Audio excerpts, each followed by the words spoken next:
সুপ্রিয় শিক্ষার্থীবৃন্দ, আশা করি তোমরা সবাই ভালো আছো, সুন্দর আছো, সুস্থ আছো। তোমাদের দ্বাদশ শ্রেণীর মনোবিজ্ঞান ক্লাসে আমি তোমাদেরকে স্বাগত জানাচ্ছি। আমাদের এই করোনাকালীন ক্লাসগুলো অনেক মিস হয়েছে বলেই আমরা আমাদের অনলাইন ক্লাসগুলো চালু রেখেছি এবং তোমাদের এই সিলেবাসও সংক্ষিপ্ত করা হয়েছে। এখানে দ্বাদশ শ্রেণীতে তোমাদের 3টি অধ্যায়কে রাখা হয়েছে। আজকে আমরা এই 3টে অধ্যায়ের একটি আছে সপ্তম অধ্যায়ের যে গবেষণা পদ্ধতি আছে মনোবিজ্ঞানের গবেষণা পদ্ধতি, সেই গবেষণা পদ্ধতি নিয়ে আমরা আজকে একটু আলোচনা করার চেষ্টা করব। আগে আমরা দেখেছি পরীক্ষণ পদ্ধতি কি কিংবা বৈজ্ঞানিক পদ্ধতি কি, বৈজ্ঞানিক পদ্ধতির যে বৈশিষ্ট্যগুলো আছে সেগুলো আলোচনা করা হয়ে গেছে। আজকে আমরা দেখব যে এই মনোবিজ্ঞানের যে পর্যবেক্ষণ পদ্ধতি ব্যবহৃত হয় গবেষণার ক্ষেত্রে, এই পর্যবেক্ষণ পদ্ধতি সম্বন্ধে আমরা একটু আজকে আলোচনা করার চেষ্টা করব। তো প্রথমে আমরা দেখি যে নিয়মতান্ত্রিক যে পর্যবেক্ষণের কথা বলা হয়েছে, সেই নিয়মতান্ত্রিক পর্যবেক্ষণটা আসলে কি। নিয়মতান্ত্রিক পর্যবেক্ষণ মনোবৈজ্ঞানিক গবেষণার জন্য আমরা জানি পর্যবেক্ষণ পদ্ধতি অত্যন্ত গুরুত্বপূর্ণ। আমাদের পরীক্ষণ পদ্ধতির যে আমরা ব্যবহার করে থাকি, সেই পরীক্ষণ পদ্ধতির ক্ষেত্রেও তো আমাদের পর্যবেক্ষণ পদ্ধতি দরকার হয়। তো তাহলে আমাদের পর্যবেক্ষণ, নিয়মতান্ত্রিক পর্যবেক্ষণ যেটা আছে, সিস্টেমেটিক অবজারভেশন, এটা অত্যন্ত গুরুত্বপূর্ণ একটা পদ্ধতি। বহু পূর্ব থেকেই মনোবিজ্ঞানের গবেষণায় এই পদ্ধতি ব্যাপকভাবে ব্যবহৃত হয়ে আসছে। যখন পরীক্ষণ পদ্ধতি ছিল অন্য কোনো পদ্ধতি, তখন কিন্তু অবজারভেশন, এবং আমরা সচরাচর যারা গবেষণা করি না, যে কোনো বিষয় সম্বন্ধে যখন আমরা বিশ্লেষণ বা করতে চাই কিংবা আমরা মূল্যায়ন করতে চাই, তখন কিন্তু আমরা অবজারভেশন পদ্ধতি আমাদের মনের অজান্তে এটা ব্যবহার করে থাকি। অবজারভেশনের মাধ্যমেই আমরা একটা মূল্যায়ন করে থাকি, একটা ফলাফল বলে থাকি কোনো বিষয় সম্বন্ধে। সাধারণ আমাদের যে দৈনন্দিন যে জীবনের ঘটনাবলী, সেক্ষেত্রে এগুলো করে থাকি। তো পরীক্ষণ পদ্ধতির পূর্বে পর্যবেক্ষণ পদ্ধতি বহুলাংশে প্রচলিত ছিল। পরীক্ষণ পদ্ধতির পূর্বে আমাদের এই পর্যবেক্ষণ পদ্ধতিটি সবচেয়ে গুরুত্বপূর্ণ পদ্ধতি হিসেবে প্রচলিত ছিল, এখনো প্রচলিত আছে। তো যেই সব আচরণ বা ঘটনা গবেষণাগারে তৈরি করা যায় না বা পুনরুৎপাদন করা সম্ভব নয়, সেই সব আচরণ বা ঘটনা সম্বন্ধে তথ্য সংগ্রহের জন্য সাধারণত পর্যবেক্ষণ পদ্ধতি ব্যাপকভাবে ব্যবহৃত হয়ে থাকে। তাইলে যে সমস্ত আচরণ বা যে সমস্ত প্রতিক্রিয়া সমূহ, ঘটনা সমূহ কি গবেষণাগারে তৈরি করা যায় না বা পুনরুৎপাদন করা সম্ভব নয়, সেই সব আচরণ বা ঘটনা সম্বন্ধে তথ্য সংগ্রহের জন্য, সেই সব আচরণ যেগুলোকে গবেষণাগারে তৈরি করা যায় না, সাধারণত সেই সব আচরণ বা ঘটনা সম্বন্ধে তথ্য সংগ্রহের জন্য পর্যবেক্ষণ পদ্ধতি ব্যাপকভাবে ব্যবহৃত হয়। এবং এই সব ক্ষেত্রে পর্যবেক্ষক আচরণ বা ঘটনা সরাসরি প্রত্যক্ষের মাধ্যমে তথ্য সংগ্রহ করেন। পর্যবেক্ষক কি করেন? ব্যক্তির, প্রাণীর বা যার আচরণ পর্যবেক্ষণ করবেন, যে ঘটনাটি পর্যবেক্ষণ করবেন, সেটি সরাসরি পারসেপশন, সরাসরি প্রত্যক্ষণ করেন, সরাসরি দেখেন, শুনেন, অনুভব করেন, দেখে এইভাবে কিন্তু তথ্য পারসেপশন করার মধ্য দিয়ে তথ্য সংগ্রহ করে থাকেন।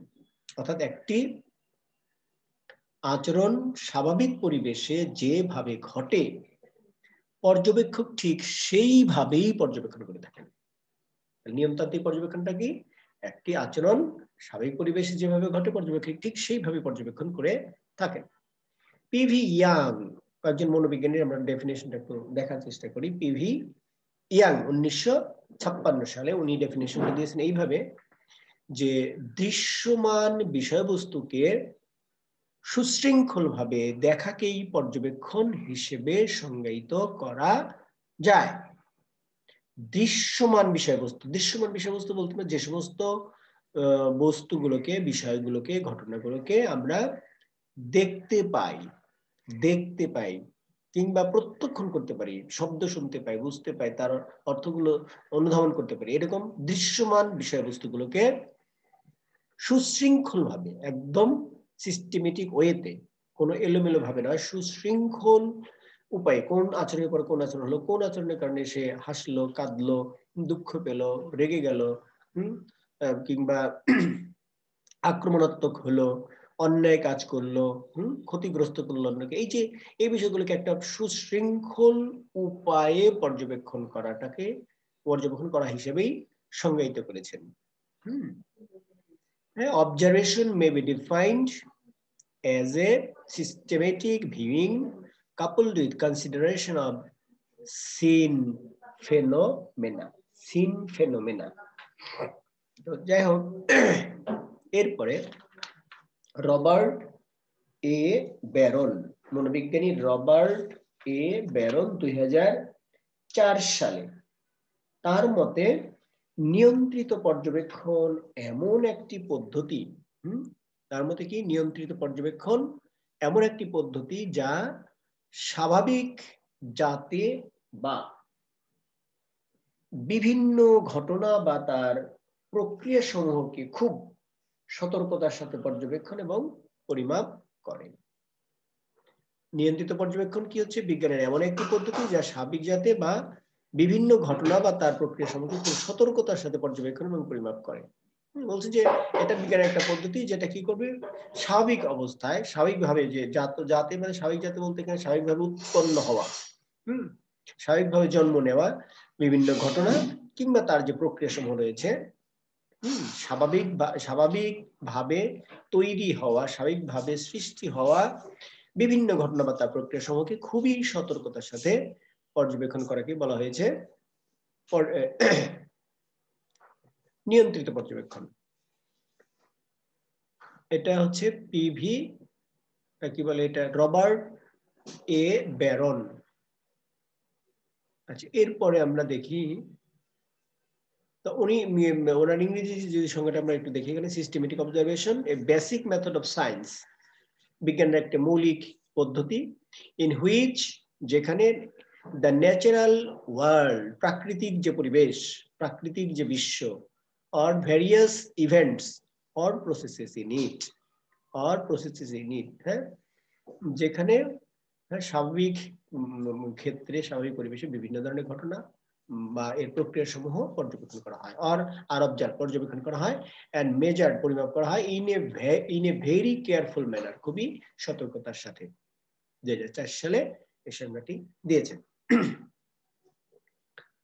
তো এরপরে আমরা দেখি তাহলে পর্যবেক্ষণ পদ্ধতি বা নিরীক্ষণ পদ্ধতিকে প্রধানত দুই ভাগে ভাগ করা যায়। পর্যবেক্ষণের একটা নাম বলা হয় থাকে নিরীক্ষণ, নিরীক্ষা করে দেখা, নিরীক্ষা বলে না, এই জন্য নিরীক্ষণ পদ্ধতি। এটা পরীক্ষণ করার পরে নিরীক্ষণ করে, নিরীক্ষণ পদ্ধতি। যাই হোক, এটা দুই ধরনের পর্যবেক্ষণ রয়েছে, একটা হচ্ছে স্বাভাবিক পরিবেশে পর্যবেক্ষণ বা প্রাকৃতিক পর্যবেক্ষণ, আর একটা হচ্ছে নিয়ন্ত্রিত পর্যবেক্ষণ বা কন্ট্রোলড অবজারভেশন।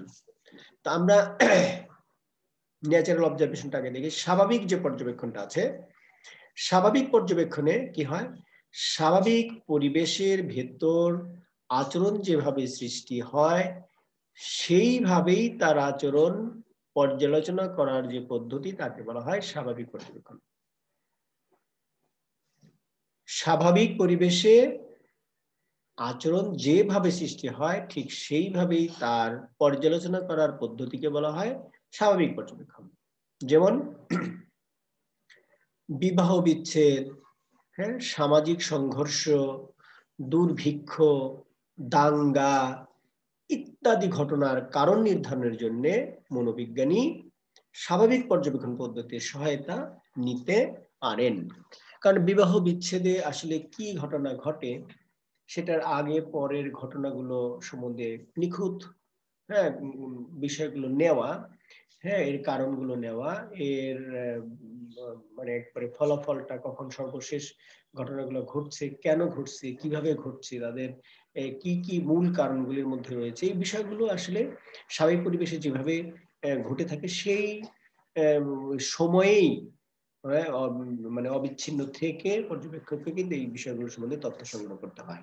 সামাজিক সংঘর্ষ বিষয়গুলো এরকম, সামাজিক সংঘর্ষ যে গোষ্ঠীতে, হ্যাঁ, জাতিতে যে সংঘর্ষ হয়, পাড়ায় মহল্লায় মানে যে সংঘর্ষ, ব্যক্তিগত বা দলগত যে সংঘর্ষগুলো হয়, এই সংঘর্ষের উৎপত্তি কি, আসলে এই সংঘর্ষ কেন হলো, কিভাবে উৎপত্তি হচ্ছে, কিভাবে ক্ষোভের সৃষ্টি হচ্ছে, কিভাবে সেগুলো পর্যায়ক্রমে ধ্বংসাত্মক দিকে চলে যাচ্ছে, হ্যাঁ, এই যে শুরু থেকে শেষ পর্যন্ত বিষয়গুলোকে পর্যবেক্ষণ করা, দুর্ভিক্ষের কারণ, দাঙ্গা ইত্যাদি কারণ নির্ধারণের জন্য মনোবিজ্ঞানকে স্বাভাবিক পর্যবেক্ষণ পদ্ধতির সহায়তা নিয়ে থাকেন। এক্ষেত্রে মনোবিজ্ঞানী পূর্ব থেকেই ঘটনা সম্পর্কে পর্যবেক্ষণ করার জন্য প্রস্তুত থাকতে পারেন না। কারণ হচ্ছে যে কখন এই সংঘর্ষ ঘটবে, কখন বিবাহ বিচ্ছেদ ঘটবে, কোন জায়গায় ঘটতেছে, হ্যাঁ, এইসব বিষয়গুলো নিয়ে সম্বন্ধে আগেই কিন্তু পর্যবেক্ষক কোন ধরনের পর্যবেক্ষণ মানে এই পূর্ব প্রস্তুতি এখানে নিয়ে থাকে।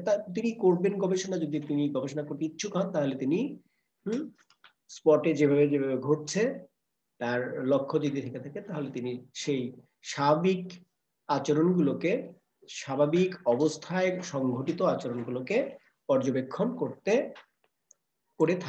করতে পারেন। ঘটনাক্রমে যদি তিনি কোনো মনোবিজ্ঞানী কোনো ঘটনা ঘটার সময় উপস্থিত থাকেন এবং এই ব্যাপারে গবেষণা করার ইচ্ছা যদি তার থাকে তাহলে তিনি এই পর্যবেক্ষণ পদ্ধতি, স্বাভাবিক পর্যবেক্ষণ পদ্ধতি পরিচালনা করতে পারেন। আচ্ছা, এরপরে আমরা দেখি নিয়ন্ত্রিত পর্যবেক্ষণ।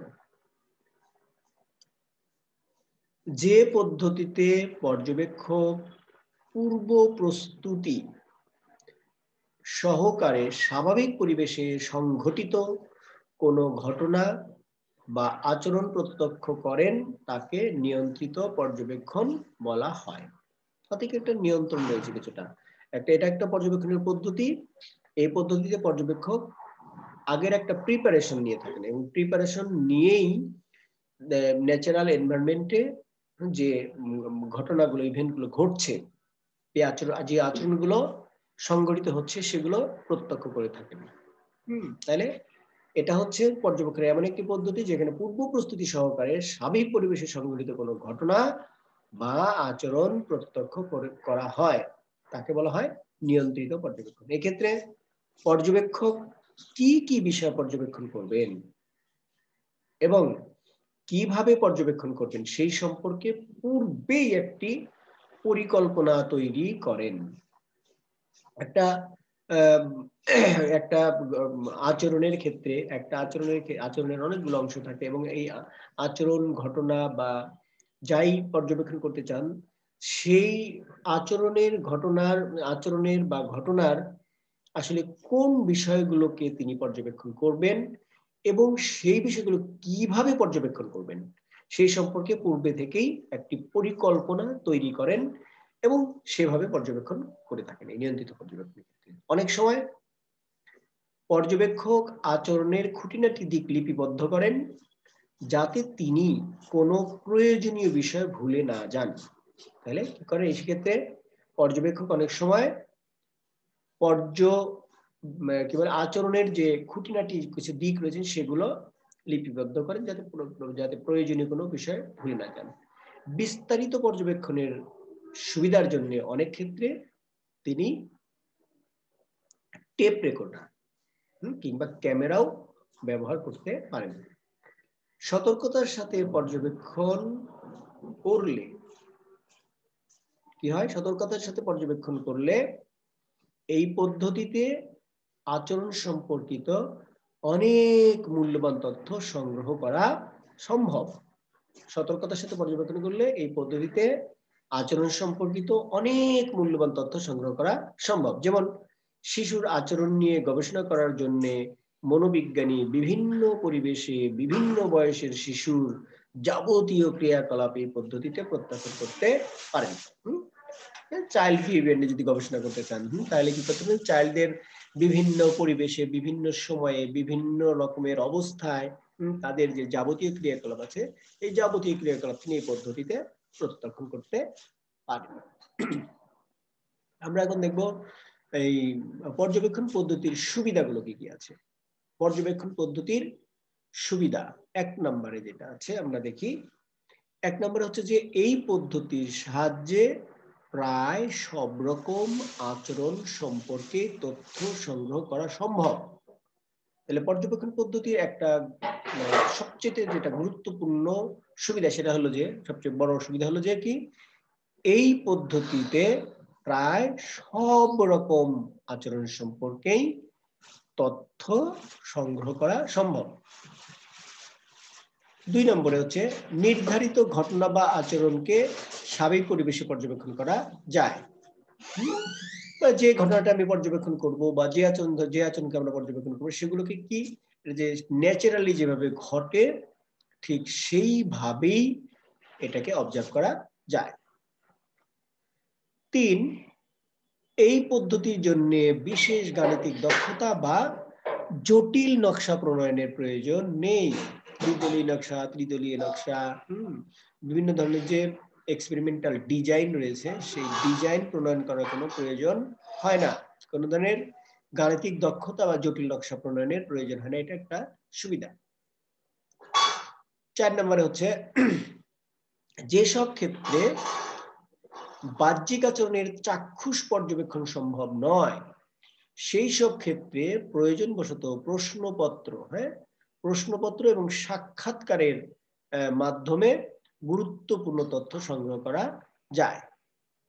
তাহলে যেসব ক্ষেত্রে আমরা চাক্ষুষ পর্যবেক্ষণ করা যায় না সেই সব ক্ষেত্রে প্রয়োজনবশত কি প্রশ্নপত্র সাপ্লাইয়ের মাধ্যমে কিংবা সাক্ষাৎকারের মাধ্যমে গুরুত্বপূর্ণ তথ্য সংগ্রহ করা যায়। পর্যবেক্ষণ পদ্ধতির আরেকটা সুবিধা এখানে রয়ে গেছে। 5 নম্বরে পর্যবেক্ষণ পদ্ধতির সবচেয়ে বড় গুণ হলো এটি পরীক্ষা পদ্ধতির সহায়ক হিসেবে কাজ করে। পরীক্ষণ পদ্ধতি যে আছে, কারণ পরীক্ষণ পদ্ধতিতে পরীক্ষণ পরিচালনা করার পরে তাহলে যে ফলাফল কিংবা যা আসতেছে তা তো অবশ্যই পর্যবেক্ষণ করতে হয়। পর্যবেক্ষণ ছাড়া তো পরীক্ষণ সম্ভব নয়। তাহলে পরীক্ষণ পদ্ধতির সময়ে যেসব পরীক্ষণ পদ্ধতির সহায়ক পদ্ধতি হিসাবে এটা কাজ করে থাকে। পরীক্ষণ পদ্ধতির সাহায্যে প্রাপ্ত তথ্য বাস্তবে কতটুকু কার্যকরী তা পরীক্ষা করার জন্যেও এই পদ্ধতি ব্যবহৃত হয়ে থাকে। হ্যাঁ, পরীক্ষণ পদ্ধতির সাহায্যে যে সমস্ত তথ্য পাওয়া যায় সেই তথ্যগুলোকে যাচাই করার জন্য বা সেটা কতটা ইফেক্টিভ তা টেস্ট করার জন্য এই মেথডটা ব্যবহার করা যায়। তারপরে বিভিন্ন জাতির যে বিহেভিয়ার রয়েছে, তাদের যে রীতিনীতি, প্রথা বা ট্রেডিশন রয়েছে, সেই ট্রেডিশন গুলো কি করে সামাজিক বা বিভিন্ন ধরনের যে সামাজিক আচরণ রয়েছে সেই আচরণ সম্পর্কে জ্ঞান লাভ করার জন্য এই পদ্ধতি খুবই ফলপ্রসূ। বিভিন্ন জাতি, ধর্ম, বর্ণ, অঞ্চল ইত্যাদি মানুষের যে সমস্ত তাদের এলাকায় যে সমস্ত রীতিনীতি রয়েছে, সামাজিক যে আচরণগুলো রয়েছে সেই আচরণ সম্পর্কে জ্ঞান লাভ করতে, সেই আচরণ সম্বন্ধে জানার জন্যও আমাদের এই পর্যবেক্ষণ পদ্ধতি অত্যন্ত ফলপ্রসূ। 7 নম্বরে দেখো, 7 নম্বরে বলছে যে শিশু, অস্বাভাবিক ব্যক্তি এবং ইতর প্রাণী মানে নিম্ন শ্রেণীর যে সমস্ত প্রাণী এদের আচরণ অনুসন্ধানের ক্ষেত্রে পর্যবেক্ষণ পদ্ধতি সুবিধাজনক। যারা শিশু তাদেরকে তো পরীক্ষণ মানে গবেষণাগারে নিয়ে গেলে তাদের আচরণ পর্যবেক্ষণ, স্বাভাবিক আচরণ পর্যবেক্ষণ করা যাবে না। স্বাভাবিক ব্যক্তিদেরও সেটা করা সম্ভব না, শিশুদের বেলায় তো সেটা খুবই অসম্ভব। তারপরে অ্যাবনর্মাল পারসন যারা আছে তাদেরকে পরীক্ষণাগারে গবেষণাগারে নিয়ে তাদের আচরণ পর্যবেক্ষণ করে, তারা স্বাভাবিক অবস্থায় সমস্ত অস্বাভাবিক আচরণ করে থাকে তা পর্যবেক্ষণ করা, এবং বিভিন্ন প্রাণীর আচরণ, এদের আচরণ অনুসন্ধানের ক্ষেত্রে পর্যবেক্ষণ পদ্ধতি অত্যন্ত গুরুত্বপূর্ণ ভূমিকা পালন করে থাকে। এরপরে 8 নম্বরে যে আছে, এই পদ্ধতিতে প্রাপ্ত তথ্য রাশিকে পরিসংখ্যানে ভাষায় প্রকাশ করা যায়। অর্থাৎ পর্যবেক্ষণ পদ্ধতির মাধ্যমে যে সমস্ত তথ্য আমরা পাই সেই সমস্ত তথ্য বা উপাত্তগুলোকে আমরা পরিসংখ্যানের যে বিভিন্ন পদ্ধতি আছে, বিভিন্ন রকমের তথ্য বা বিভিন্ন প্রক্রিয়া বিশ্লেষণ করার মাধ্যমে আমরা একটা উপসংহারে পৌঁছতে পারি, একটা সিদ্ধান্ত গ্রহণ করতে পারি। অর্থাৎ পর্যবেক্ষণ পদ্ধতির মাধ্যমে প্রাপ্ত তথ্য বা উপাত্তগুলোকে পরিসংখ্যানিক উপায়ে বিশ্লেষণের মাধ্যমে আমরা একটা নির্দিষ্ট উপসংহারে বা সিদ্ধান্তে পৌঁছাতে পারি, এটাও একটা সুবিধা। তারপরে পর্যবেক্ষণ পদ্ধতির যে অসুবিধা আছে, আমরা এখন কিছু অসুবিধা আছে, অসুবিধাগুলো একটু দেখব। পর্যবেক্ষণ পদ্ধতির 1 নম্বরে যে অসুবিধাটা আছে, 1 নম্বরে দেখো এখানে পর্যবেক্ষণের প্রধান অসুবিধা হলো এই যে পর্যবেক্ষককে কোনো ঘটনার জন্য অপেক্ষা করতে হয়, ইচ্ছা করলেই কোনো ঘটনা নিজে ঘটিয়ে নেওয়া যায় না। তাহলে পর্যবেক্ষণ পদ্ধতি আরেকটা একটা প্রধান অসুবিধা কি, যে যে ঘটনাটা আমি গবেষক পর্যবেক্ষণ করবেন সেই ঘটনাটি ঘটা না পর্যন্ত, সেই ধরনের আচরণটি সংঘটিত না হওয়া পর্যন্ত পর্যবেক্ষককে অপেক্ষা করতে হয়। এতে প্রচুর পরিমাণে সময়ের অপচয় হয়, ধৈর্য না থাকলে এই ধরনের গবেষণা করা কঠিন হয়ে যায় এবং বস্তুনিষ্ঠ তথ্য পাওয়া যায় না অনেক ক্ষেত্রেই। তাহলে পর্যবেক্ষণ পদ্ধতির এটা একটা প্রধান অসুবিধা, যে ঘটনার জন্য বা আমি নিজে পর্যবেক্ষণ যে ঘটনাটি পর্যবেক্ষণ করবেন তার জন্য অপেক্ষা করতে হয়। 2 নম্বরে যেটা আছে যে এই পদ্ধতিতে প্রাপ্ত ফলাফল অনেক সময় ব্যক্তিনিষ্ঠ হয়ে থাকে। এই পদ্ধতিতে প্রাপ্ত ফলাফল অনেক সময় ব্যক্তিনিষ্ঠ হয়ে থাকে, কারণ পর্যবেক্ষকের ব্যক্তিগত সংস্কার, পর্যবেক্ষকের যে ব্যক্তিগত সংস্কার আছে, তার যে মনোভাব আছে, তার যে মূল্যবোধ আছে, তার যে দর্শন আছে, সেগুলো দ্বারা সে পক্ষপাতিত্ব করতে পারে। ফলে তার পর্যবেক্ষণ এই যে পক্ষপাতিত্ব, তার যে এই গবেষণা ফলাফলটা প্রভাবিত হতে পারে। অর্থাৎ ব্যক্তির যে নিজস্ব ব্যক্তিগত কিছু চিন্তা ভাবনা, ব্যক্তিগত কিছু আদর্শ বা ব্যক্তিগত যে মূল্যবোধ বা ভাবনা বা সংস্কার, এটার কারণে এই পক্ষপাতিত্ব হতে পারে এবং পক্ষপাতিত্বের কারণে আবার পর্যবেক্ষণের উপর এই পক্ষপাতিত্বের প্রভাব পড়তে পারে, ফলে যথাযথ ফলাফল না পাওয়া যেতে পারে, ব্যক্তিনিষ্ঠ হয়ে যেতে পারে। ব্যক্তির দ্বারা প্রভাবিত হওয়াকে বলা হচ্ছে ব্যক্তিনিষ্ঠ। বস্তুনিষ্ঠ তখন হয় না, বস্তুনিষ্ঠ ফলাফলটা পাওয়া যায় না। 3 নম্বরে, খুব সাবধানতা অবলম্বন না করলে আসল তথ্যের সাথে অবাস্তব তথ্য জড়িয়ে পড়তে পারে।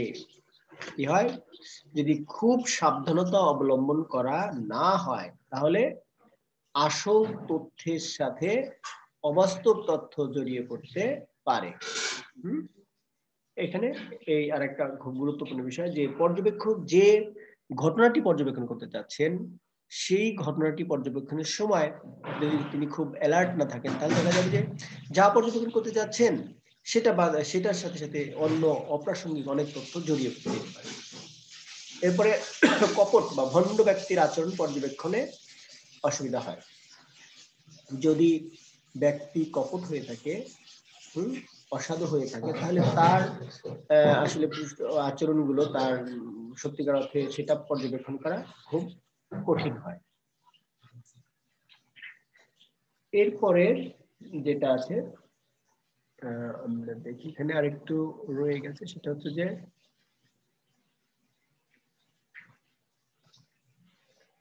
দৃষ্টিভঙ্গির পার্থক্যের জন্য একই আচরণ বিভিন্ন গবেষক বিভিন্নভাবে পর্যবেক্ষণ করতে পারে। এটা যে ব্যক্তিনিষ্ঠ পার্থক্যের মতো অনেকটা, ব্যক্তিনিষ্ঠ যে প্রভাব, ব্যক্তিগত প্রভাব, সেটার মতো পরীক্ষকের। 6 নম্বরের অসুবিধা, 6 নম্বর আরেকটা অসুবিধা কি, পর্যবেক্ষণ পদ্ধতিতে চল সময়ের তেমন কোনো নিয়ন্ত্রণ ব্যবস্থা নেই। চল সময়ের নিয়ন্ত্রণ ব্যবস্থা নেই বলে কোন চলের উপর কোন চলের প্রভাব সেটা সুনির্দিষ্ট করে বলা খুব অসম্ভব হয়ে পড়ে। আর লাস্ট 7 নম্বরে যেটা বৈশিষ্ট্য আছে, অসুবিধা আছে, সেটা হলো যে পর্যবেক্ষণ পদ্ধতিতে প্রাপ্ত তথ্যের যথার্থতা বা ভ্যালিডিটি যাচাই করা কিন্তু খুবই ডিফিকাল্ট। এই কারণে পর্যবেক্ষণ পদ্ধতি পুনরাবৃত্তি করা যায় না, সহজে পুনরাবৃত্তি করা যায় না বললেই চলে। এগুলো আমাদের পর্যবেক্ষণ পদ্ধতির অসুবিধাগুলো। আমরা এরপরে আরেকটা পদ্ধতি একটু দেখার চেষ্টা করি, আমাদের যতটুকু সময় আছে, চিকিৎসা পদ্ধতি। চিকিৎসা পদ্ধতিটা কি আমরা একটু দেখার চেষ্টা করি। ক্লিনিক্যাল মেথড, মানসিক সমস্যাগ্রস্ত ব্যক্তিদের শনাক্ত করার লক্ষ্যে সাধারণত যে পদ্ধতিটা প্রয়োগ করা হয়ে থাকে সেটাকে আমরা বলে থাকি ক্লিনিক্যাল মেথড। তাহলে মানসিক সমস্যাগ্রস্ত ব্যক্তিদের শনাক্ত করার লক্ষ্যে এই পদ্ধতি প্রয়োগ করা হয়ে থাকে। এই পদ্ধতির সাহায্যে মানুষের উপযোজনমূলক যে আচরণগত সমস্যা রয়েছে সেটা নিয়ে গবেষণা করা হয়ে থাকে। তাহলে ক্লিনিক্যাল মেথডের সাহায্যে কি করা হয়ে থাকে? মানুষের উপযোজনমূলক আচরণগত সমস্যা নিয়ে গবেষণা করা হয়ে থাকে। মানুষের সমস্যার কারণ জানার পর তা প্রতিকারের ব্যবস্থা নেওয়া হয়। মানুষের যে বিভিন্ন আচরণগত বা মানুষের যে মানসিক কিছু সমস্যা থাকে, সেই সমস্যার কারণটা আগে ডায়াগনোসিস করার পরে, নির্ণয় করার পরে তা প্রতিকারের ব্যবস্থা করা হয়ে থাকে। চিকিৎসামূলক পদ্ধতিতে মনোচিকিৎসক মানসিক রোগীর ইতিহাস, তার পারিবারিক অবস্থা, তারপর অন্যদের সাথে সম্পর্ক, পরিবারের অন্যদের সাথে সম্পর্ক, সমাজের সাথে সম্পর্ক, বন্ধুদের সাথে সম্পর্ক, চাকরি ক্ষেত্রে সবার সাথে কিরকম সম্পর্ক ইত্যাদি বিষয়ে জেনে রোগের উৎস সম্পর্কে তথ্য সংগ্রহ করেন। সংগৃহীত তথ্য ব্যাখ্যা বিশ্লেষণ করে আচরণগত সমস্যা সম্পর্কে তিনি তখন সিদ্ধান্তে পৌঁছান। এটাই চিকিৎসামূলক পদ্ধতি। ক্রাইডার এবং তার যে সঙ্গী আছেন তারা 1993 সালে যে ডেফিনেশনটা দেন, সেখানে তারা বলছেন কি যে চিকিৎসামূলক পদ্ধতি হচ্ছে কি, এটা এমন একটি মনোবৈজ্ঞানিক কৌশল, চিকিৎসামূলক পদ্ধতি এমন একটি মনোবৈজ্ঞানিক কৌশল যা কেন্দ্রীভূত থাকে ব্যক্তি আচরণের গবেষণায়। এটি সাধারণত আচরণগত সমস্যা বোঝার ক্ষেত্রে ব্যবহৃত হয়। Clinical method is a psychological technique which focuses on the study of an individual's behavior. It is usually used to understand behavioral problems. Crider et al. 1993। তাহলে চিকিৎসামূলক পদ্ধতি হচ্ছে একটি মনস্তাত্ত্বিক কৌশল যেখানে ব্যক্তির আচরণের উপর বেশি করে অনুধানকে আলোকপাত করা হয়, এবং it is usually use to understand behavioural problems. ব্যক্তির যে আচরণগত সমস্যা সেটা বোঝার জন্যই মূলত সচরাচর এটি ব্যবহৃত হয়ে থাকে। তাহলে চিকিৎসামূলক পদ্ধতি মোটামুটি এগুলো। চিকিৎসামূলক পদ্ধতির কিছু সুবিধা আছে, আমরা সেগুলো একটু এখন দেখার চেষ্টা করি। চিকিৎসামূলক পদ্ধতির সুবিধা,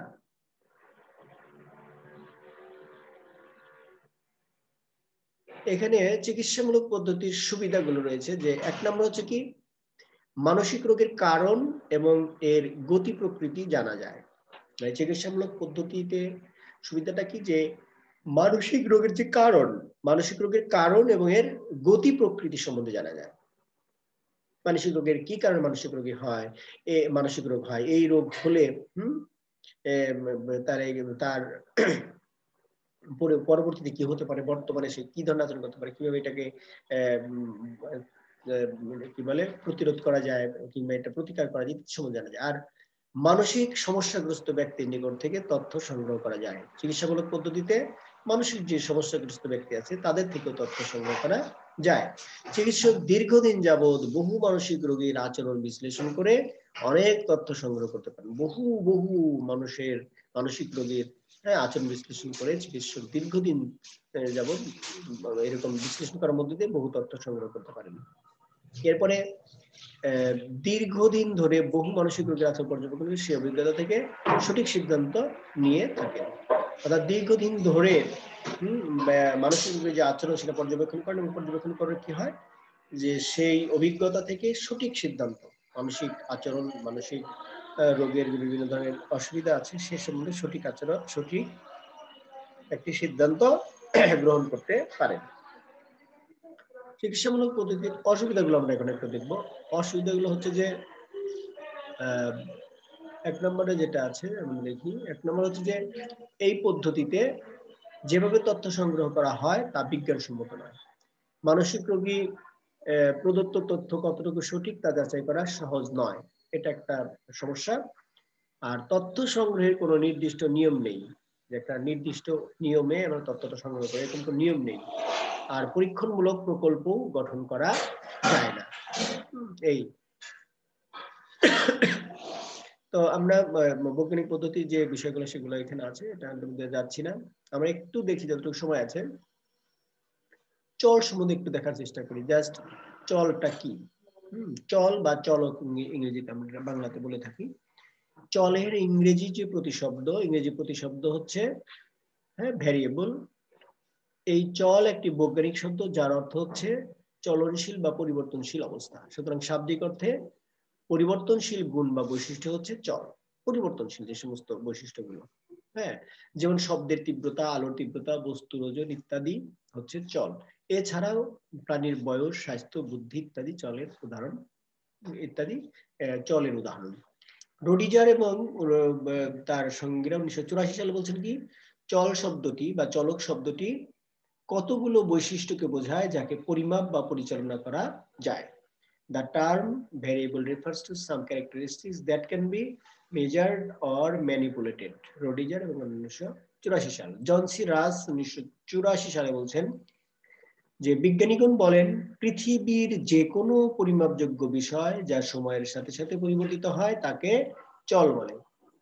Scientists call any measurable dimension of the world that varies over time a variable. ওয়াইনি ওয়াইটেন বলছেন কি চল হচ্ছে কোনো পরিমাপযোগ্য শর্ত, অবস্থা, বৈশিষ্ট্য বা আচরণ যাদের একটি পরীক্ষণে নিয়ন্ত্রণ বা পর্যবেক্ষণ করা হয়। পোস্টম্যান এবং ইগান 1964 সালে উনি বলছেন চল হচ্ছে একটি বৈশিষ্ট্য বা গুণ যার অনেক মাত্রা থাকতে পারে। তাহলে আমরা মোটামুটি এগুলোই আমাদের এই চল সম্বন্ধে। তো তাহলে চল সম্বন্ধে আমরা যদি ওভারঅল কি বলি, চল হচ্ছে এমন একটি বৈশিষ্ট্য যা পরিবর্তনশীল। বৈশিষ্ট্য হতে পারে, ব্যক্তি হতে পারে, বস্তু হতে পারে। চল এটি পরিবর্তনশীল, ধ্রুবকের ঠিক বিপরীত, কনস্ট্যান্টের বিপরীত পরিবর্তনশীল বৈশিষ্ট্যকে আমরা বলে থাকি চল। এই একটা বৈশিষ্ট্যের উপর আরেকটা বৈশিষ্ট্যের প্রভাব আমরা নির্ণয় করে থাকি এবং কার্যক্রম যে প্রভাব সাধারণত একটা চলের উপর আরেকটা চলের প্রভাবই আমরা দেখে থাকি। আমরা পরবর্তী ক্লাসে দেখবো চলের প্রকারভেদগুলো কি আছে, সেগুলো একটু দেখার চেষ্টা করব। তো সে পর্যন্ত তোমরা সবাই ভালো থেকো, সুন্দর থেকো, সুস্থ থেকো। তো এগুলো একটু ভালো করে পড়ো।